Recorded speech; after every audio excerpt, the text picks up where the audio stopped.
Da da da da da da da da da da da da da da da da. Crap!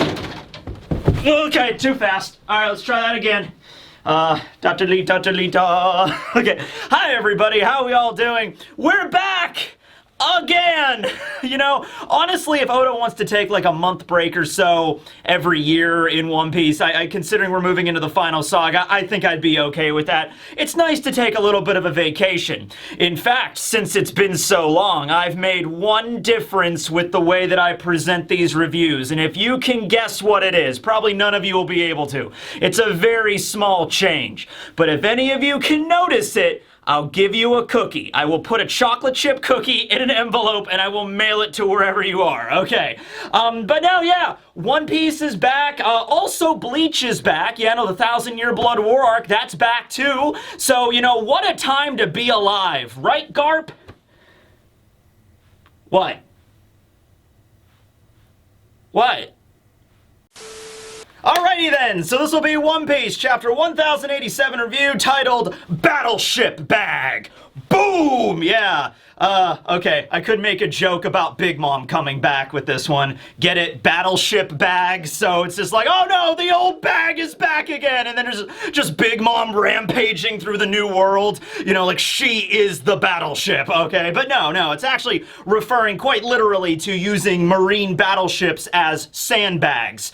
Who could possibly do something like that? Garp, obviously. We get a cool cover page, though. We get a fan request of Ace helping some capybaras out at a nice warm bath. So capybaras, of course, if you've been following my channel for any certain period of time, you know they were the letter C in my Animal Facts series. You know, capybaras, they are so cute. Capybaras, they like to eat fruit, which they do. South American rodent. They also really love hot springs. This has been documented scientifically. Capybaras enjoy hot springs. All right, so you see some capybaras getting into like a traditional Japanese bath with like the barrel and like you're heating water underneath it with like, you know, kindling and firewood. And so there's a capybara in the bath and Ace is there and he's like helping the capybara light a cigar, I think. Yeah, it's just a cigar. Now, I don't know if it's been scientifically proven yet that capybaras smoke cigars. Maybe out there, you know, there's like some researcher out in the jungles of South America and they stumble upon a bunch of capybaras and they're just there like smoking fine cigars and it's like, all right, didn't know that was a thing, but let's document that. Write that down. Okay, maybe not. I don't know. But it's always cool to see Ace again, right? Like even in a fan request, you know, cover series, it's good. Okay. So, yeah, we actually begin the chapter. Now, keep in mind, we've been gone for like 5 weeks, okay? So a lot of people were debating, like, how is this going to kick off? Honestly, I would have been fine with kicking off right back at Egghead, you know, because we already had those chapters from chapter 1079 all the way up to now 1087. I mean, it's been a while since we've seen the Straw Hats. In fact, I think this is the longest absence the Straw Hats have had in the series in the entirety of One Piece. I mean, easily. Even after the Straw Hats got separated at Sabaody, we were still following Luffy towards Amazon Lily and his adventure there and everything like that, right? So it's been a while since we've seen the Straw Hats. But you know what? Kicking off after the break with Garp, I'm 100% okay with that. It also speaks volumes about how confident Oda is in his story, okay? Because I feel like Oda could be like, well, we're coming back from a 5-week break. I need to start off with the Straw Hats because that's what the fans expect. That's what the strong way to do it is. But no, Oda's like, no, we're not done with this yet. We're not done with this little break in the middle of Egghead yet. I had to take a break. You know, Oda had to take a break in order to get laser eye surgery. But he's like, you know, when I come back, I'm going to continue. No, I have a plan. I have a plan of how this is structured, and this is the way we're doing it, okay? And then there it is, right? Also, when we did the break last year, you know, when we came back with chapter 1054, when we came back with the Flame Emperor chapter, and we were kicking off the final saga of One Piece properly, I remember thinking, man, wouldn't it have been so cool to start off the final saga with a Garp chapter and then getting a little bit of his flashback? Well, We kind of get that in this chapter. After a break, we then have a Garp-centered chapter, and we do get a flashback involving Garp. We don't know a lot about him. In fact, we learn more about Aokiji more than we do Garp, but it's still appreciated, all right? So we're at the G1 branch of the Marines. Now remember, G1 used to be Marineford. So this is in the Paradise side of the Grand Line. This is where the War of the Best took place. It is now currently G1, which means this is where, you know, back in the day when it was Marineford, Marine HQ, this is where Garp spent most of his time. So we see Commodore Brand New. Brand New is the guy, he's kind of balding up top, you know, so maybe he needs some Rogaine or something, but he also has somewhat of a green afro, and he's like the intelligence operative in the Marines. He is a Commodore, so it's a pretty high rank, but it's mostly intelligence what he does. He's the guy that every time there's a new bounty revealed in the Marines, he's the dude that announces it. He's the dude that's just like, Roranora Zoro, bounty of 320 million. That's obviously a little outdated, but you know, he's the guy that does that. God Usopp, bounty of 900 trillion.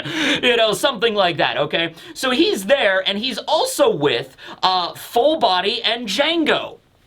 Interesting group, because Full Body and Django work under Hina, who is in fact a rear admiral right now, so I don't know, maybe they were just bothering Hina too much, you know, because they're always trying to like win her love and everything like that. They're always bringing her flowers and chocolates and whatever, and what if Hina is just like, listen, I do not have time for this crap right now. There are a bunch of civilians out there literally hunting Marine heads.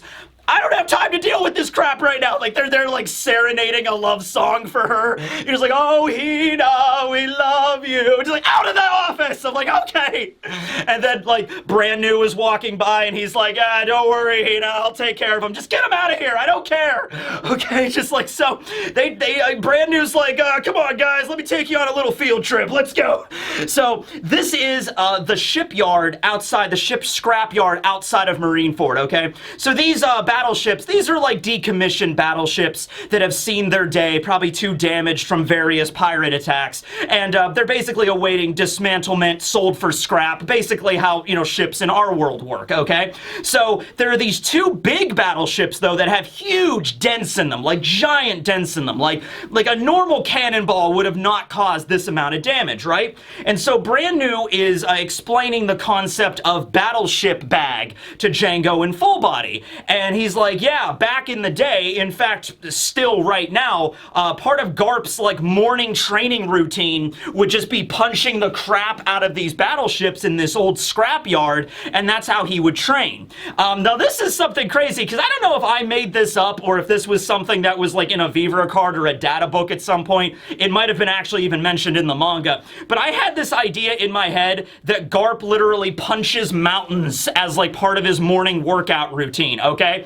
If that was something I just made up, that wasn't far off, okay? So obviously, you know, like a regular sandbag is not gonna be enough to handle Garp's fist, all right? So he's just like, oh man, I need something else to punch. The ocean? Nah, we need the ocean. I'd wipe out 90% of all marine life. That's not good. I need something else to punch. The moon?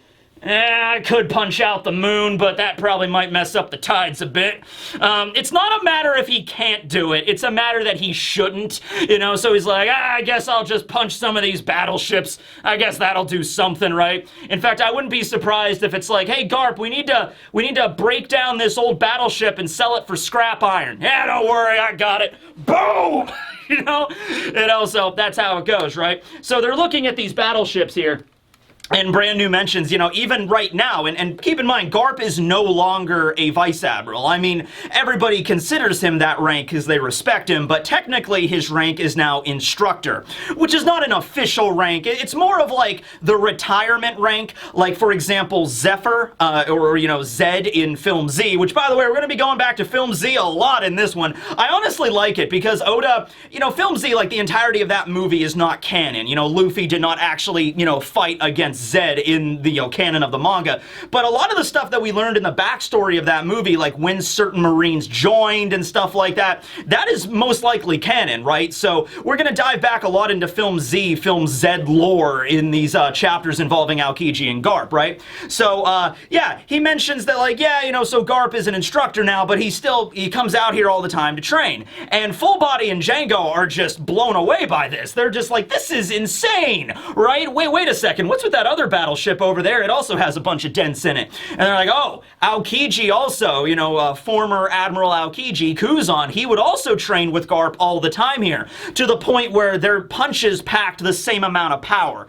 So this is Oda showcasing that in terms of raw physical strength, and it is very clearly raw physical strength, because Brand New even mentions that there was a little bit of a caveat to their training. They were not allowed to use any type of haki, and they were not allowed to use any type of devil fruit powers. Clearly, obviously, Garp does not have a devil fruit, but Aokiji does. And so these punches were no tricks, no, you know, crazy anime magic, you know, magical girl transformations or whatever, nothing involved with this. This is just sheer, raw, physical might. Just the power of muscle and muscle alone, causing giant dents in battleships. Now, because I want to scale this back a bit, seeing these dents in a battleship, you know, talking about power scaling and things like that, you might look at that and you might say, that's not really all that impressive, you know, just a couple of dents in a battleship. Granted, they're very big battleships and there's huge dents. You try going down to your local shipyard and punching a hole into a battleship. It's not going to be easy, right?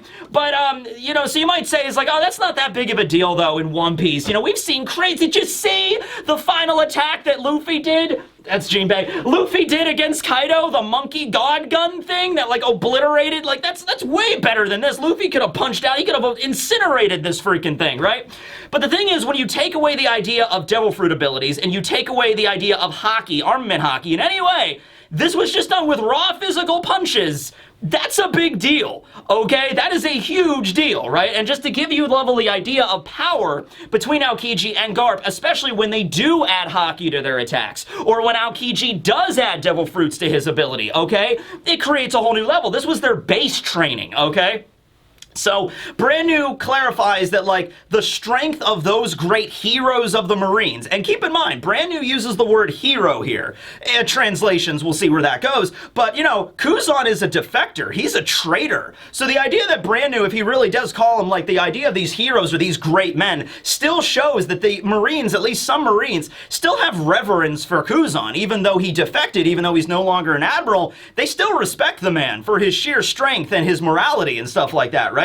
But he clarifies the strength of those great heroes was not innate. It was not something they were born with. They had to train day after day after day. Hard, rigorous training, you know, 100 sit-ups, 100 squats, and a 10-kilometer run, and 10 hours on the battleship bags every single day, you know, in order to get as strong as they were, okay? So that's something there for scale, right? Once again, I don't really know why.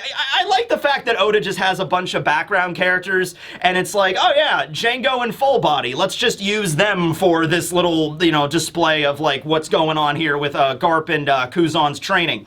By the way, so Full Body and Django both have the same rank right now. They're both lieutenant commanders, which coincidentally enough was actually Brand New's rank before the time skip. But it's important to note, because when am I ever going to talk about Full Body and Django, really? I'm sure they're going to be really relevant coming up in the story. But no, Full Body's original rank before he got demoted during Django's Dance Dance Paradise was a lieutenant. They've actually exceeded the rank that Full Body was pre-time skip. He's actually higher rank than he used to be.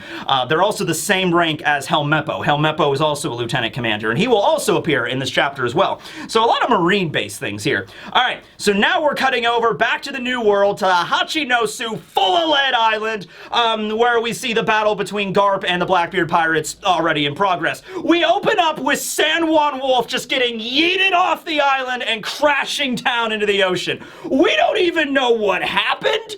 but we can make some inferences, all right? So the idea is Garp, I guess, just uppercutted San Juan Wolf so damn hard it sent him flying off the island into the ocean. You think this is the first time Garp has fought a giant the size of a mountain and then uppercutted him into the ocean? You don't know Garp, let me tell you. I know Garp, okay?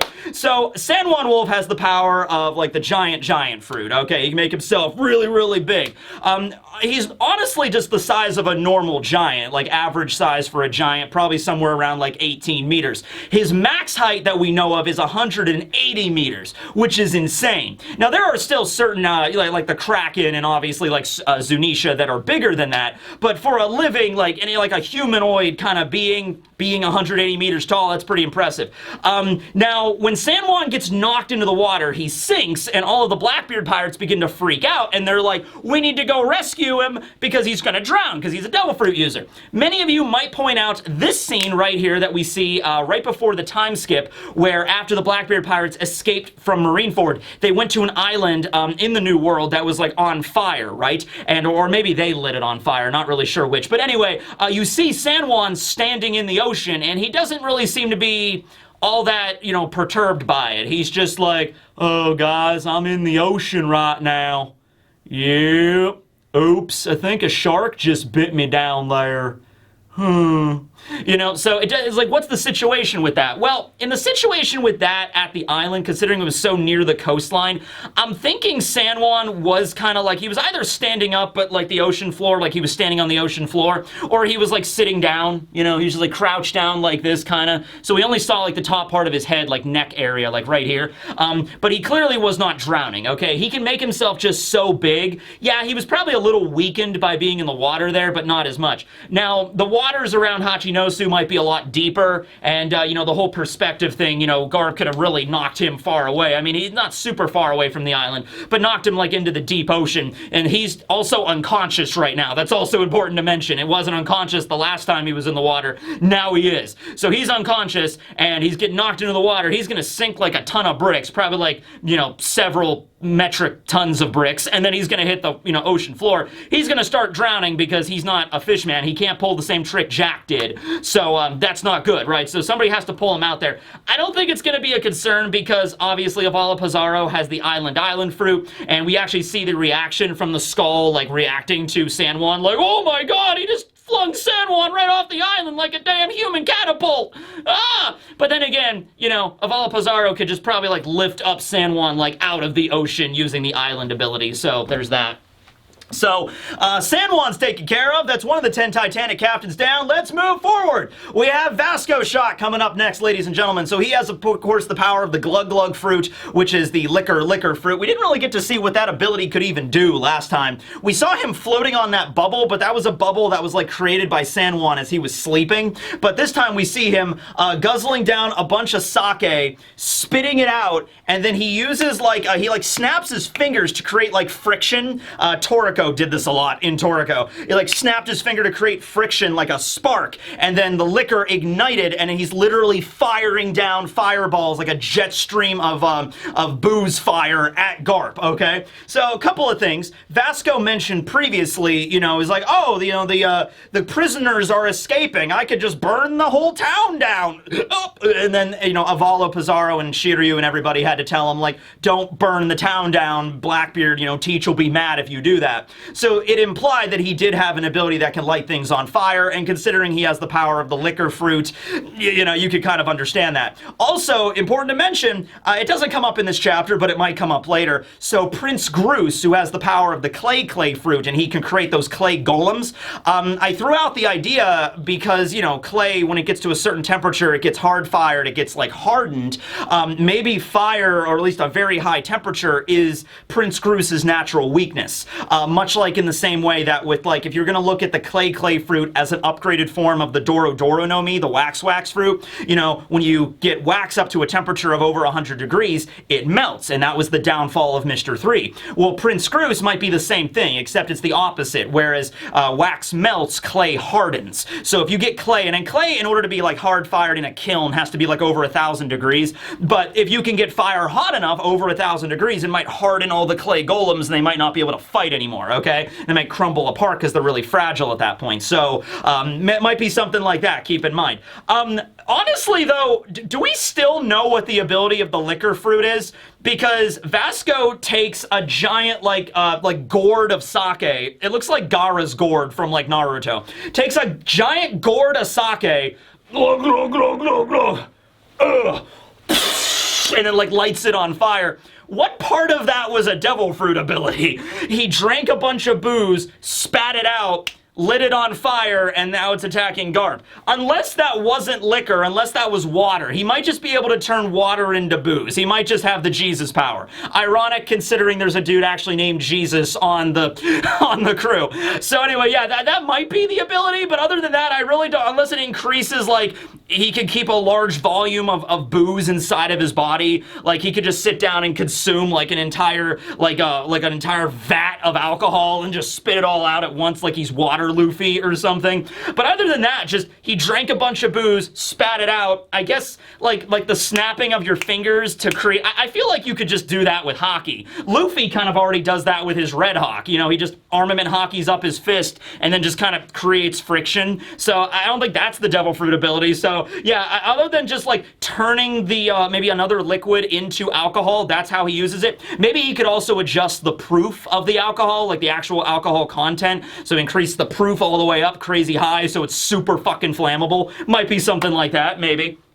Anyway, you think this is the first time Garp has had a giant pillar of fire coming right at him? You don't know Garp. I know Garp, alright? So Garp immediately takes other random pirates that are around him in his vicinity and just, like, lifts them up, and they're just getting doused in this burning alcohol. Oh my god! And then Garp is just chucking them away. He's just like, oh man, fireball, alright. Ah! Ah! He's just throwing them away behind him. These fireballed pirates are just, oh hey, Fireball, that's a brand of whiskey. I get it. Is that the joke? Was that the joke? I don't know. Anyway, he's just throwing these fireball pirates all over the island like they're freaking mortars. They're landing, they're lighting the whole town on fire, they're burning to death. And all the while, Alvaro Pizarro up there is he's in the Skull Dome, not really doing anything yet, and he's just like, oh god, this is horrifying. You know, Garp, what is this man, right? So, yeah, Vasco shot, yeah, I don't think his ability is really gonna deal with this, right? You know? And they say, like, you know, the pirates are kind of still rallying together because you might be wondering at this point, why are the random riffraff pirates still bothering trying to attack Garp, right? It's so very clear they are out of their league here. Their weight class is way too low to deal with this guy. But they do mention, like, okay, look, if we let this whole town burn down, Teach is gonna kill us. So it's either die by Garp or die by Teach, and they're just picking die by Garp, I guess. They're like, we're gonna try to stop them, because if we let the town burn down, if we, you know, Teach is gonna kill us anyway, so let's just deal with this, right? So we're pirates, we fight Marines. They're dedicated, if nothing else. At the same time, we have Garp's ship that's outside of Hachinosu. It's like sailing away from the island, and they have a radio transmission from Kujaku, Sudoru's granddaughter, who's on board, and she says, okay, Garp, we got all of the prisoners, all of the slaves have been rescued from the island. We also have Hibari. She's being, you know, resuscitated. She's being defrosted. We also have Tashigi there. Oh, wait, no. Is that Bogart? Is that Bogart in the background? I think that might be Bogart in the background. I'm not really sure. It kind of resembles Bogart, but he's wearing more marine attire than he usually does. That might be Bogart. He has a sword. I'm saying that's Bogart. Canon. That's Bogart in the background behind Kujaku. But anyway, they mention everything's okay. You know, Hibari's not dead. She's alive. She'll be okay. And it's like, all right, everything's good. So now we cut back to the island, and Garp is still just punching random pirates around. Kobe is there. Prince Groose is there. And Helmeppo is there. So they chose to stay behind, giving the rest, like Kujaku and everybody, time to get on board and then sail away from the island, and they were going to hold down the fort, okay? Kobe no longer has his iron ball attached to him, so Garp probably just walked over and just, like, ripped that thing off right away. Prince Groose is not using his golems anymore. He might have made other golems that are fighting, like, helping, like fend off the pirates, but he's using, like, a giant clay mace. Like, he just made a giant mace out of clay with spikes on it, and he's just using that. Helmeppo's using his kukuri knives. Helmeppo Helmeppo can fight. I mean, I know we always give Helmeppo some grief. Dude is a lieutenant commander in the Marines. Dude has done his due diligence in the training, okay? He's not just letting Kobe fight all of his battles for him. Helmeppo can fight. He can use hockey. He has some blade skills with the kukri knives. He's not on the level of Kobe or Zoro or anybody else, like, obviously, but he can hold his own. Against random riffraff pirates, he's holding his own. Although, in the background here, it kind of just looks like he's, like, flailing his kukri knives, like, ah, stay away from me! I'll cut you! You know, whatever. But hey, how do you fight off pirates? You know, that's just how you do it. You just wave sharp items around, and they'll just like, okay, we're not messing with this guy, right? So, Garp, though, says, he's just like, boom, punches a pirate. He's like, all right, we're all good, boys. Let's head on home. Now, remember, the original plan here was not to go to Hachinosu and wipe out all the pirates on the island. It was also not to kill Blackbeard or kill all the Titanic captains. It was just to get Kobe back and all the other prisoners on the island, okay? So that's why they were there, and Garp is like, all right, let's move. Let's mosey. Let's get back to the ship. Let's get out of here. I can imagine at this point the way that they were going to get back to the ship is Garp was just going to, like, start, all right, Kobe, Helmeppo, hold tight, and he just, like, throws them at the ship. That would have been actually really cool. Although they could use Geppo. I mean, they could definitely use Geppo, so they can just, like, skywalk back to the ship. Yeah. They're ready to go. They're ready to retreat, but unfortunately at the same time, Aokiji has returned. Kuzan has climbed out of the blue hole that Garp threw him in a couple chapters back. He gets back up and he's, you know, his clothing's all ripped to pieces. He's got like some dirt and maybe some bruises on him, but he doesn't really look all that injured. And he's just like, yeah, hold on there, Garp. I told you. Teach is gonna be mad if I let you go. I can't let you leave the island. So now it's back to Kuzan versus Garp, all right? Garp was able to kind of like knock him away for a little while, but he came right back, okay? They also bring up the thing they mentioned earlier, like if you poke the pirate island, pirates are gonna start coming out like freaking bees at a beehive, all right? So you might have been pretty good at that initial wave, but there's just like out of every crevice. And I also imagine like we see a town on Hachinosu, but I would imagine there's a lot of subterranean areas too. You know, so pirates came out that weren't affected by the galaxy impact or whatever. They just start coming out of the woodwork, like everywhere, you know what I mean? So we now have all of the Marines standing, you know, triumphant, kind of, like, you know, holding their ground, like Helmeppo, Prince Groose, Kobe, and Garp. And Garp is just like, all right, Kuzan, you still want to fight me? Helmeppo's off to the side and just like, oh man, there's no end to this. Prince Groose, you gotta love Prince Groose. He's like, hey, Garp, I'm the future of the Marines too, right? No, I get the idea, because that's what he called Kobe. Kobe is like his star pupil right now. He's like, Kobe, you're the future of the Marines.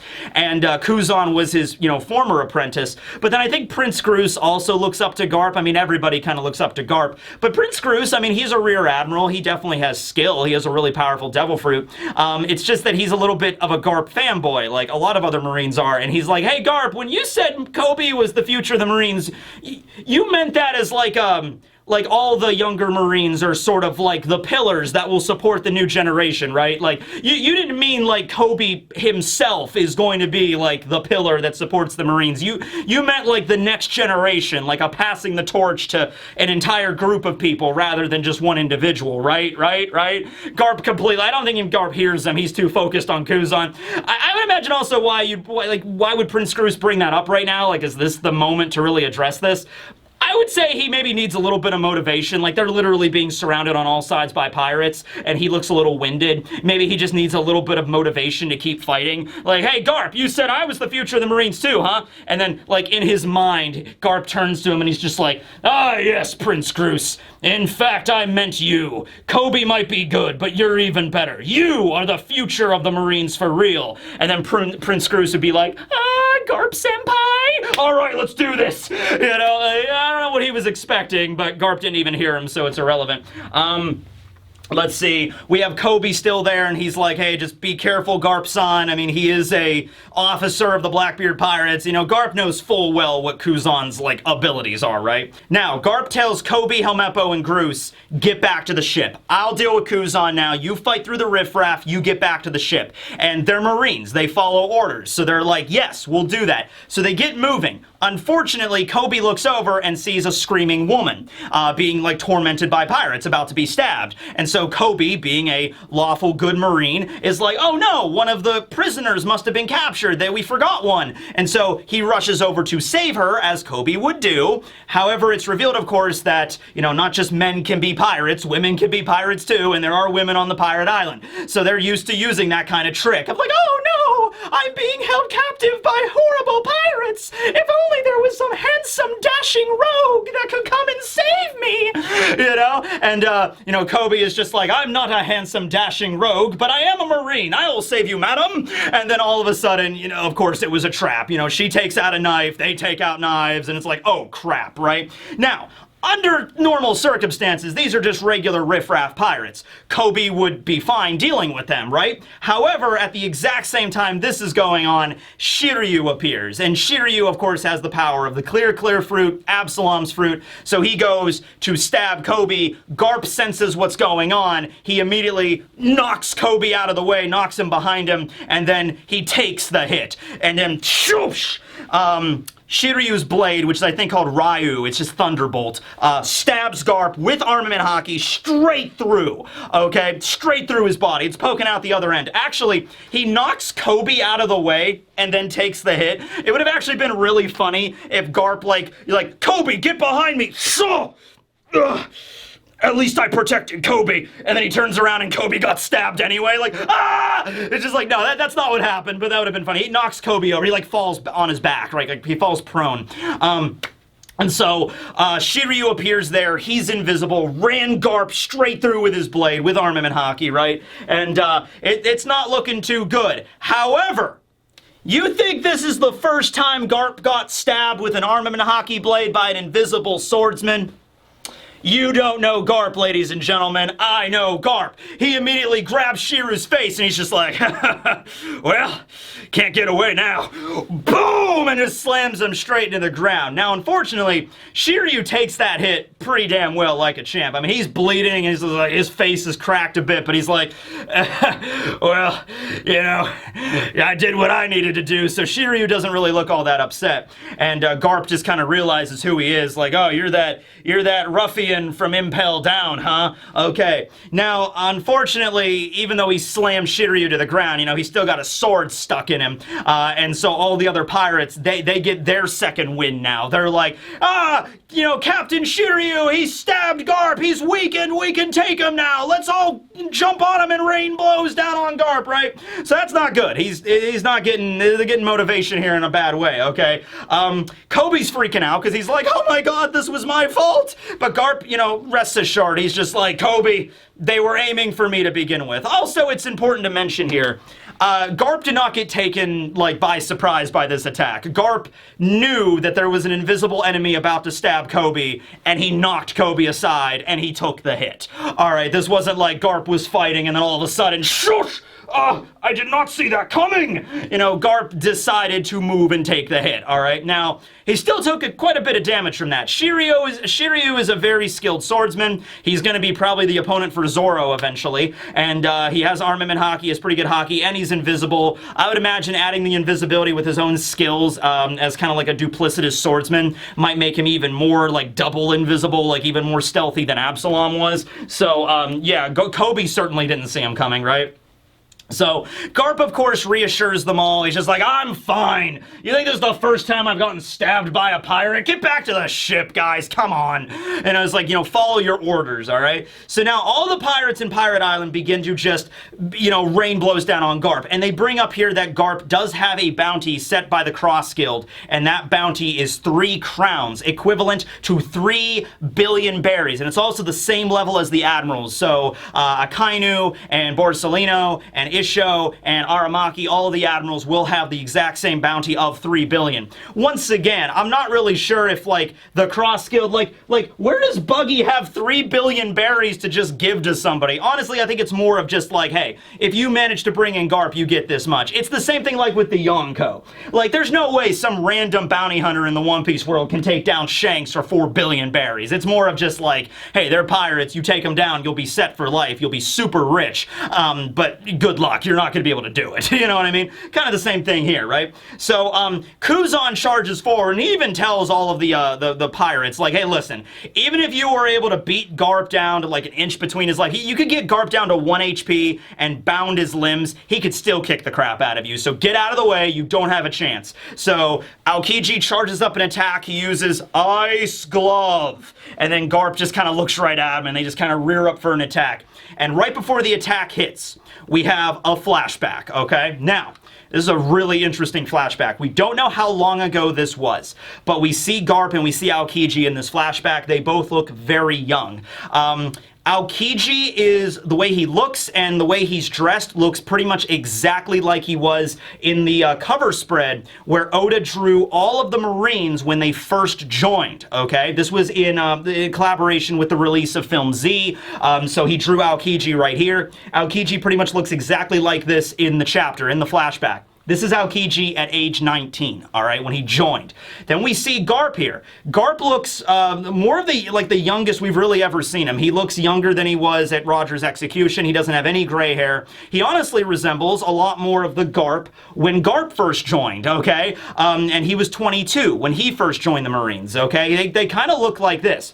Now, that does cause a little bit of an issue here because right now Garp is 78 years old and Kuzan is 49 years old, as it is currently listed, okay? So, 30 years ago is when Kuzan joined the Marines at age 19, all right? So even if you want to assume that this flashback takes place the same year he joined, he's 19 here, Garp would have been 48. He would have been 48, okay? This would have been after God Valley, and we've seen Garp at God Valley, and honestly, Garp looks younger here in this flashback than he looked at God Valley. Now, granted, at God Valley 38 years ago, he was like really beat up and bleeding and covered in bruises and dirt and stuff, and he was brawling, and here he doesn't have any of that, but he still looks like younger to me. Like, Garp looks like he is maybe 30 right here, but that doesn't make sense, because for Garp to be 30 here, this would have to be like 40-something years ago. Yeah, it would have to be over 40 years ago, and Aokiji would have been like 9,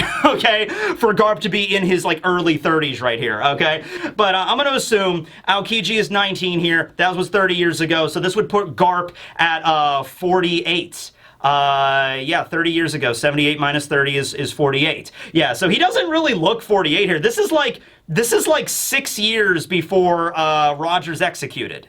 And Garp doesn't have his beard yet, and he doesn't have any gray hair, and he was kind of getting that when Roger was executed. So that's the thing. I mean, Oda could always do a bit of a retcon like that, like he did with Caesar. Caesar's age was listed as 40 for the longest time, and then when we got to all the stuff with Mads and Vegapunk and Queen and Judge, it was like, this doesn't make any sense for Caesar to be 40. He would have been like 10 years old when Mads was founded, so he retconned Caesar's age. He's now 55. He's like the same age as Caesar and Judge. And then Vegapunk's in his mid-60s, right? So maybe we could do, because Kuzan was always younger than all the other admirals. All the other admirals were like in their mid-50s, and Kuzan was always the youngest in his like late 40s. So I'm just saying, just from timeline perspective, it doesn't make a lot of sense to me, because the only way, like if Aokiji is 19, then Garp would be in his late 40s, and he doesn't look in his late 40s here. That's all I'm saying. Anyway, he could have just shaved the beard. He's just like shaved the beard for a couple of months and then went back to it. I don't know. Anyway, they're there outside of Marineford at the battleships and the scrapyard, and Kuzan is like, I want you to train me, Garp. And Garp is just like, get out of the way. You want to take my freedom away from me. Given the fact that Garp has the will of D, he always aspires to, always march at the beat of his own drum. He doesn't like to be tied down to anything. So the idea of taking on an apprentice, and it's like, now I have to teach you stuff, and I have to wake up every day, and I have to, like, draw up, like, a lesson plan for you, and nah, I don't want to do any of that crap, okay? Just go and learn it from the instructors, all right? And then Kuzan is like, I've already learned everything I could from the instructors. Now I want to learn from the best. I want to learn from you, okay? Interesting that he brought up instructors, because in the lore of Film Z, Zed, was an instructor in the Marines who taught a lot of the current generation of admirals, including Aokiji, okay? The story with Zephyr is that he was an admiral, and then he had a wife and a child, and a pirate killed his wife and kid, and then he decided to retire from being an admiral but stay on in the Marines as an instructor. See, he was retired and just taught the future generation, okay? So honestly, the way that Oda is spinning this, obviously everything that happened in the movie Film Z is not going to occur, but in terms of making Zed canon, this works. Like, you could honestly have it like Zed could have been an instructor for a while, and he maybe didn't defect or anything like that. Maybe he didn't lose an arm in this timeline.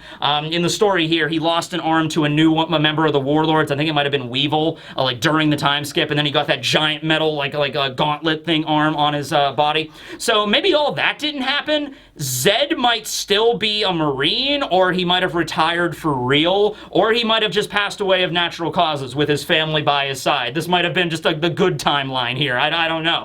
Anyway, at any rate, Kuzan mentions, I want to learn from you. And Garp at first is like, no, I'm not teaching you.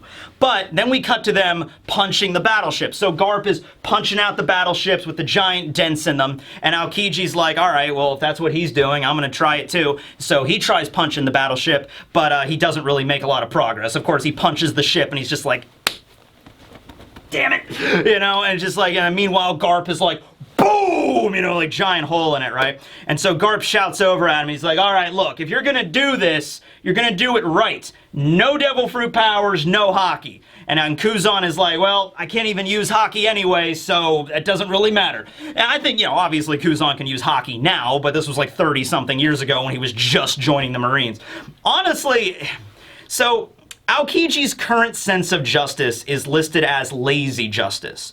Formerly, it was listed as blazing justice. The events of Ohara changed that, okay? So I like to think what blazing justice meant for Aokiji is he hit the ground running when he joined the Marines. He was like, I'm gonna do this. I'm gonna get strong fast. I'm gonna learn from the best. Highly, highly motivated, okay? And then the events of Ohara occurred, and he saw what happened with, you know, Sakazuki burning the ship and everything, and maybe that was the moment where Kuzan was like, all right, maybe I need to slow down a bit.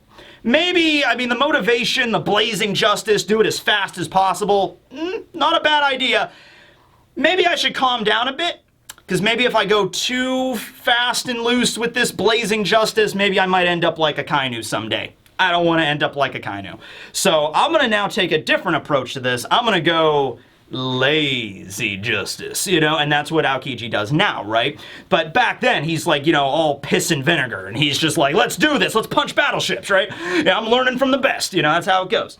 And so we have a little bit of a time lapse as the years go by, such as the days of our lives. You know, Garp is punching, and you just hear like a big bam as Garp hits the ship, and then you just hear a little like, just a little whack as, you know, Aokiji's punching the ship.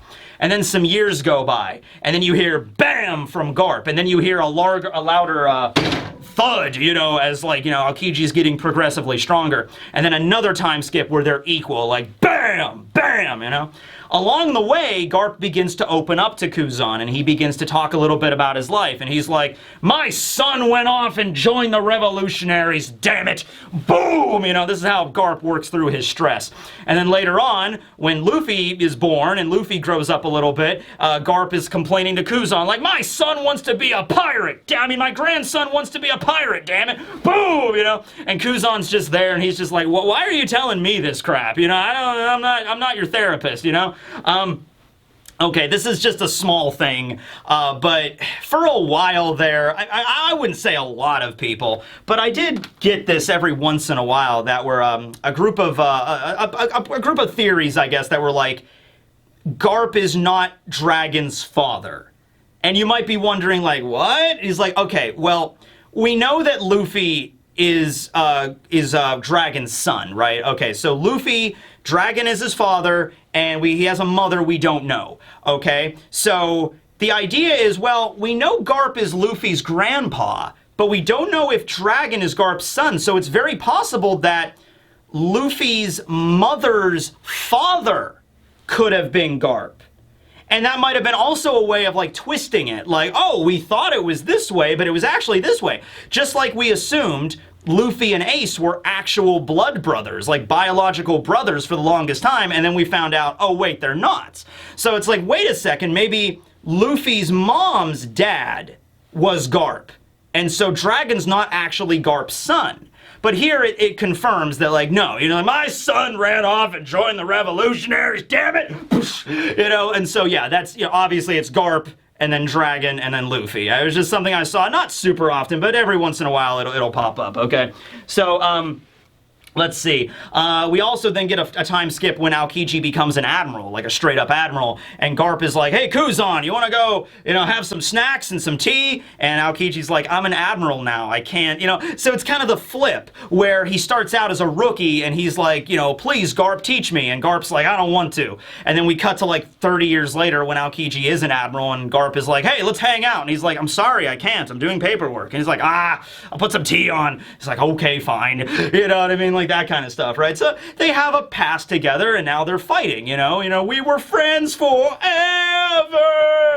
It's time to fight, right? And so Garp just kind of says, you know, you've been excommunicated, you traitor, time to bring you down, you know? And so they both punch each other square in the face, just boom, boom, hockey-infused punches. So Garp punches Aokiji right here in the jaw, like, boom! And then Aokiji punches Garp, boom, right here, square in the forehead, okay? Massive shockwave occurs, and as Avala Pizarro is like looking down, like, whoa, like he's feeling every vibration of this right now. And so, boom, they both get sent flying away. We actually don't know what happens to Aokiji in this chapter. He gets sent flying. His jaw has to be freaking dislocated or broken or something. He gets sent flying away. Garp is down on the ground, clutching his forehead. He's like, ah, damn, that's smart. Oh, man. Okay. Now, you think this is the first time Garp's gotten punched in the forehead by a Logia admiral, traitor of the Marines that was his former apprentice? You don't know Garp, ladies and gentlemen. I know Garp. He's gonna be fine, okay? So, at this point, you now have Avala Pizarro finally doing something. He's just been watching. He's just standing there menacingly the entire time. But now he's finally doing something. At the end of the chapter, he's like, ha ha ha ha ha, you think you've won? You don't know the power of the island fruit, Nyan! I can use my magical arms. So he's like, arms just appear out of the brickwork and of the island themselves. And just like, I will reach out into the ocean and grab the ship. You think you sailed away from our home base, our Hachinosu? I can just grab them right out of the ocean, and then I'll crush all of you. And then like a giant hand just here comes a giant fist. There's so many giant fists in One Piece lately. I'm running out. The SpongeBob gag is getting old. Here comes the giant fist, comes down on the island, right? Now, at the same time, Avala Pizarro is doing like this really long monologue that like, I can't imagine anybody's really listening to, but he's like, you know, every time something happens, it's always Blackbeard this and Blackbeard that. Nobody cares about his captains. Well, I'll tell you what, Nyan, the headline in the paper tomorrow is gonna read, and he gives this like really long title, like, you know, Marine excursion at Hachinosu Island ends with the extermination of all Marine members, including Vice Admiral Garp and Kobe, the hero of the Marines, done by Avala Pizarro, 4th captain of the Blackbeard fleet. Or yeah, I'm sure that title will run right off the page. I'm sure Morgans will get right to it, you know what I mean? Anyway, the fist comes down, it's about to grab the ship. Kobe's freaking out. He's like, oh no, it's everybody's on that ship, not even just Marines, but also civilians are on that ship. Please don't do it, Magic Island Man, you know? Hibari's on the ship, and she's now recovered at least a little bit to where she can talk and move, and Hibari is just like, where is Kobe senpai? I need my senpai! She's like, okay, and then, yeah, it comes down, and then you just have Garp lying on the ground, right, and he's all covered in blood, but he doesn't really look, you know, he doesn't look like, I'm about to die, Kobe. He just kind of looks like this. And he's just, and Kobe's freaking out, obviously, and he's like, Kobe, don't cry. Justice will prevail. Boom! End of the chapter. All right, let me just double check to see if I missed anything else major here. Yeah, Laval Pizarro comes down with the hands. Multiple hands, not just one hand. It seems like there was like multiple hands like arising out of the island itself, right? That's got to be messing up the topography. He's messing up the geography. I'm not sure if I like the island fruit because it's the geography fruit made manifest, or if I hate the island fruit because it messes up geography. I'm not really sure about that one. But yeah, at least from what we can see, it's like probably like 3 or 4 arms that are reaching up out of the island. So one of them's going to try to grab Garp's ship out to sea. Another one's probably going to lift up San Juan Wolf out of the water, and another one I think was actually going to reach up and grab Aokiji, because we actually see one like in the distance, like behind the mountain opening up. So I think Aokiji is going to get sent flying in the opposite direction, and Avala Pizarro is going to catch him. And then the third one might come down on Garp and Kobe and just try to crush them like ants. You know what I mean? But it's okay, everybody. It's okay. You think this is the first time Garp is about to get crushed by a giant mountain fist by an island fruit man? You don't know Garp, ladies and gentlemen. I know Garp, and he's gonna be fine. He's gonna just get up, and he's just gonna be like, all right, well, time for me to go full power. And that's when Garp's gonna take off his wristlets, you know, and his ankle weights. And that's also when he's going to release his limiter. And that's also the time when he's gonna release, what's some other one? What's the aura cuffs? Remember Yu Yu Hakusho, deep cuts. You know, he's gonna use the aura cuffs. He's gonna release those. What did Goku ever have like a restriction kind of thing in Dragon Ball? I actually don't know about that one. Shit. Usually Goku just goes away and trains forever, and then he comes back and then goes like, you know, Kaioken, Super Saiyan, whatever. Yeah, but anyway, they're gonna release all of the limiters or whatever, and then they're gonna go full power, all right? And then Garp's gonna, boom, punch out the fist. He's gonna save the day. The ship's gonna get away, and everyone's gonna get away from the island perfectly fine, okay? Perfectly okay. Plus, Garp's got a souvenir. I think that sword is still in him. Hold on, let me check. Like, when Garp and Akainu clashed, was the sword still... Okay, I don't see the sword in Garp anymore. I guess the sword got pulled out by somebody. Maybe Shiryu pulled it out. Actually, hold on. Let me check on that. Because that's kind of relevant. Okay, Aokiji... Okay, here we go. Garp gets stabbed.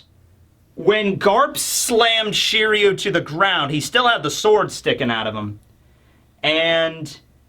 Okay, Shiryu does pull it out. All right. Shiryu, even after getting slammed to the ground, kind of stands back up. He gets back up on his knees, and he pulls out the sword there. Okay, so he doesn't have the sword stuck in him anymore, all right? I don't know. All right, look. I know a lot of people are probably going to say right about now, this is it. Garp is dead. We had a 5-week break, and we come back, and Garp is dead. That's fantastic. No. Listen to me, all right? Oda, I'm going out on a limb for you here, man, all right? Don't do this. I'm telling you, don't do it. Don't do the thing that is such a tired, overused trope in manga, where you have this really badass old guy that doesn't do much for most of the series, but you know he's back there and he's badass. And then, the one time he actually gets to do cool shit in the present storyline, immediately dies after. Don't do that, Oda. Please do not do that, all right? Resist the urge, okay? Garp's gonna get back up. He's gonna punch the island. He's gonna grab Groose and Kobe and Helmeppo and chuck them to the ship. And then he's gonna barely get away, and he's gonna land, and he's gonna be like, all right, everybody, we did it. Oh, man. Ugh, I need some tea. You know? That's what's gonna happen, right? Right? I mean, you can say whatever you want. You can say copium to me. I don't want Garp to die. All right? I don't want Garp to die. And I think also just Garp dying right here and now, I just don't think it would work. I think, like, okay, Garp doesn't do anything for the most of the story, then he shows up and dies. I just feel like there's more to his story than that. There's more that we have to learn from Garp than that. All right?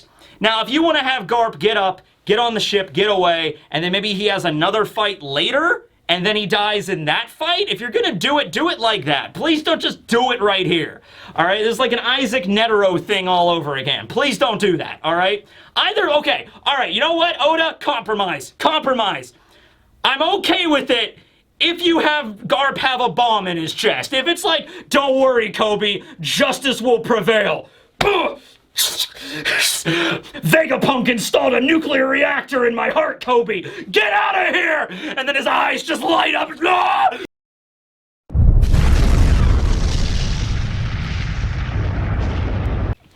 Giant nuke goes off on Hachinosu. Compromise, Oda. If we go that route with it, I'm okay with it. That makes it better somehow. All right?